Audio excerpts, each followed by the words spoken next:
15 साल पहले की बात है। एडम और एमा किसी पार्टी के बाहर बैठे थे और तभी एडम अपना रोना धोना शुरू कर देता है क्योंकि उसके माँ बाप का डिवोर्स हो रहा है। एमा उसे सहारा देती है पर एडम कहता है कि उसे सहारा नहीं, एमा की चुम्मी चाहिए और एमा कहती है नहीं। 10 साल बाद दोनों फिर एक पार्टी में मिलते हैं जहाँ एडम उससे कहता है कि वो उसे पसंद करता है। एमा कहती है कि पागल है क्या, 10 साल बाद मिले हैं फिर भी मैं तुझे याद हूँ। अच्छा ठीक है, कल घूमने चलेंगे। मजा आया और मैं ये जो मजा है हिंदुस्तान के हर व्यक्ति को देना चाहता हूँ। एमा उसे अपने बाप के अंतिम संस्कार में लेकर आती है। बाद में एडम कहता है कि वो उससे फ़ोन करेगा तो एमा बोलती है कि ज़्यादा सपने मत देख, तेरा मेरा कुछ नहीं हो सकता। तो साला ये दुख का खत्म नहीं होता बे। 4 साल बाद वो दोनों फिर मिलते हैं। एडम एमा को देखकर फिर से लट्टू हो जाता है पर अब एडम की एक गर्लफ्रेंड है जिसका नाम वेनेसा है। एडम एमा का नंबर लेता है और दोनों अपने अपने रास्ते निकल जाते हैं। अब कहानी वर्तमान में आ जाती है। एडम का वेनेसा से ब्रेकअप हो चुका है और वो किसी शो में असिस्टेंट का काम कर रहा है। एडम के पापा का बहुत फेमस टीवी शो है इसलिए वो बहुत फेमस हैं। एडम अपने पापा से मिलने जाता है। उसके पापा कहते हैं कि मैंने बॉडी बनाई है, चाहे तो मार के देख ले, पर एडम उसे नहीं मारता। एडम उसे अपनी लिखी हुई कहानी दिखाता है और साथ ही राय मांगता है, लेकिन एडम काम पाने के लिए अपने पापा की कोई भी मदद नहीं चाहता। एडम वहाँ देखता है कि उसकी एक्स गर्लफ्रेंड अब उसके पापा की गर्लफ्रेंड है। अच्छा बात नहीं है। एडम को गुस्सा आता है और वो अपने पापा को मुक्का मार देता है। एडम के पापा कहते हैं कि उसने वेनेसा को इसलिए पेला क्योंकि वो हॉट है। गजब बेइज्जती है। एडम के सभी दोस्तों को ये बात पता चल जाती है। एडम बहुत दुखी है और वो फैसला करता है कि वो हर लड़की को फ़ोन करेगा जब तक कोई उसके साथ मचाने के लिए तैयार नहीं हो जाती। एडम नशे में था और फ़ोन करते करते बेहोश हो जाता है। सुबह जब वो उठता है तो वो नंगा पुंगा एमा के घर पे होता है। उसे कुछ याद नहीं था। एडम एमा से पूछता है कि क्या उसने एमा के साथ रात में कबड्डी खेली या नहीं, तो एमा बताती है कि उसने कोई भी खेल नहीं खेला बल्कि पागलों की तरह अपने सांप को पकड़कर नागिन डांस कर रहा था। एडम को इस बात का बहुत दुख होता है और वो एमा को रात के बदले दिन में ही पेल देता है। अगले दिन एडम रेस्टोरेंट में एमा से मिलता है। वो अपने साथ काम करने वाले लड़के के साथ आई थी जिसका नाम सैम था।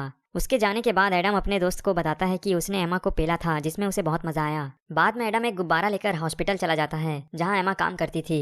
तब एमा कहती है कि एक बार तेरे साथ कबड्डी क्या खेल ली, तू इसे प्यार समझ बैठा, ये सब मुझे पसंद नहीं है, भाग यहाँ से। तो साला ये दुख का खत्म नहीं होता बे। एडम इस बात से बहुत उदास था, लेकिन रात में एमा एडम को मैसेज करके मिलने बुलाती है और वो रात भर गाते बजाते हैं। समझ रहे हो ना क्या बजाते हैं? समझ रहे हो आप?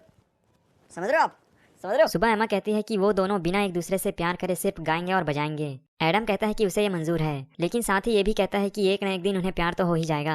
एमा कहती है कि हम तब तक ही गाएंगे बजाएंगे जब तक हमें प्यार नहीं हो जाता और फिर हम अलग हो जाएंगे। अब दोनों के गाने बजाने का सिलसिला शुरू होता है। वो जहाँ मर्जी वहाँ बजाते हैं, जितना चाहे उतना बजाते हैं। सब कुछ सही चल रहा है, लेकिन एडम जब एमा को सैम के साथ देखता है तो उसे जलन होने लगती है। तब एमा कहती है कि तू सिर्फ मेरे साथ गाने बजाने में ध्यान दे और ये सब रोना धोना बंद कर। नहीं।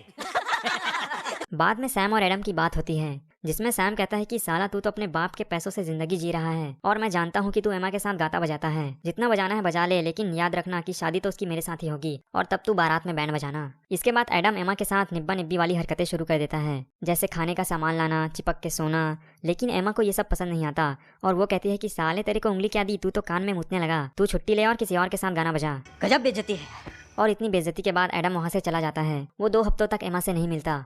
एडम एक पार्टी में जाता है और 2 लड़कियों के साथ फोटो खिंचवा के एमा को भेजता है। एमा को फोटो देख के जलन होती है। उसे लगता है कि एडम किसी दूसरी लड़कियों के साथ गाने बजाने वाला है, पर एडम सिर्फ नाटक कर रहा था, वो भी एमा को जलाने के लिए। एमा एडम के घर जाकर दोनों लड़कियों को बाहर कर देती है और खुद एडम के साथ गाने बजाती है। अगले दिन एडम के पापा उसे बर्थडे सरप्राइज देते हैं। वो एडम से माफी मांगते हैं और शाम को डिनर पे इनवाइट करते हैं जहाँ वो और वेनेसा एडम से कुछ जरूरी बात करना चाहते हैं। अपने पापा के जाते ही एडम दीवार में मुक्का मार के खुद को हॉस्पिटल पहुंचा देता है। हॉस्पिटल में एडम एमा को उसके साथ डिनर पे चलने के लिए मना लेता है। डिनर में एडम के पापा पूछते हैं कि क्या एमा उसकी गर्लफ्रेंड है, तो एडम इसके जवाब में कहता है कि वो सिर्फ एक दूसरे के साथ गाते बजाते हैं। वेनेसा कहती है कि वो दोनों बच्चे पैदा करने का प्लान कर रहे हैं और एडम को कहती है कि वो उसको अपनी माँ समझने की कोशिश करे। एमा कहती है कि उनका बच्चे पैदा करने का आइडिया खुद एक बचपना है और फिर वो वहाँ से चले जाते हैं। एडम इस बात से इम्प्रेस होकर उसे डेट के लिए पूछता है और एमा नाना करके मान ही जाती है। अगले दिन दोनों डेट पे जाते हैं और वही चोचले शुरू, घूमने जाना, फालतू बातें करना, एक ही ग्लास में दोनों का पीना। मुझे तो ये सब फालतू लगता है और सिर्फ मुझे ही नहीं बल्कि एमा को भी ये सब बेकार लगने लगता है। और तभी एडम उससे प्यार का इजहार कर देता है और फिर क्या, एमा का दिमाग सनक जाता है। एमा कहती है कि अब बहुत हो गया गाना बजाना, तू अपने रास्ते मैं अपने रास्ते। अच्छा बात नहीं है।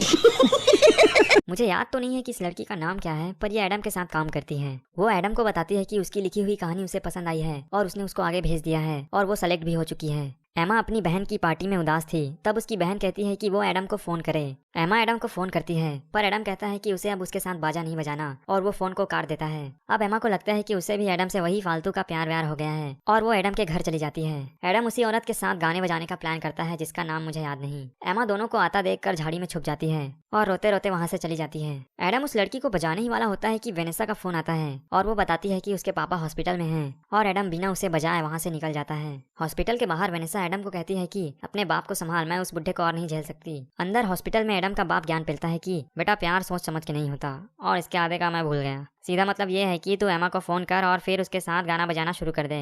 एडम अपने पापा की बात मानकर एमा को फोन करता है और एमा आके फिर से वही धनिया लहसुन प्यार व्यार शुरू और कहानी खत्म।